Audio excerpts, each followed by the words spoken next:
Hi hello friends, welcome to Shanthi's vlog. நம்ம விலாக்ஸில் இன்றைக்கி என்ன பார்க்க போகிறோம் அப்படின்னா, நான் சஷ்டி விரதம் இருக்கிறதுனால வீட்டுக்கு பக்கத்தில் இருக்கிற முருகன் கோவிலுக்கு போகலாம் அப்படின்னு சொல்லிட்டு இன்றைக்கி டிசைட் பண்ணியிருந்தேன். ஸோ பசங்களெல்லாம் ஸ்கூலுக்கு அனுப்பிட்டு காலையில் கோவிலுக்கு கிளம்பிட்டேன். அந்த கோவிலோட பேர் ஸ்ரீ பால தண்டாயுதபாணி முருகன் கோவில். எங்கள் வீட்டுக்கு பக்கத்தில் தான் அந்த கோவில் இருக்குது. ஸோ அந்த கோவிலில் சஷ்டி விரதம் அப்படிங்கிறதுனால நிறைய பூஜை எல்லாம் நடக்கும். அங்கே கந்த சஷ்டி கவசமும் பாடிட்டே இருப்பாங்க இந்த டைமில். ஸோ ரொம்ப ரொம்ப விசேஷமாக இருந்ததுங்க அந்த முருகன் கோவில். அங்கே போய் சஷ்டி தீபமும் நான் ஏற்றிட்டேன்.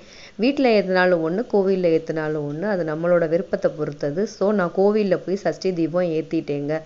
சஷ்டி தீபம் ஏற்றிட்டு சாமிக்கு பிரசாதம் கொடுத்தாங்க. அதை வாங்கிக்கிட்டு கோயிலில் கொஞ்சம் நேரம் உட்காந்துருந்தேன். கோவிலுக்கு பின்னாடியே பிரித்தேந்திர அம்மன் கோவிலும் இருக்குது. அந்த கோவிலில் அங்கேயும் போய் கொஞ்சம் நேரம் தீபாராதனை பார்த்துட்டு கோவிலில் காமாக உட்காந்துருந்தேன். யார் யார் இந்த கந்த சஷ்டி விரதம் ஃபாலோ பண்ணுறீங்க அப்படின்னு சொல்லி கமெண்ட் பாக்ஸில் கமெண்ட் பண்ணுங்கள். தேங்க்யூ.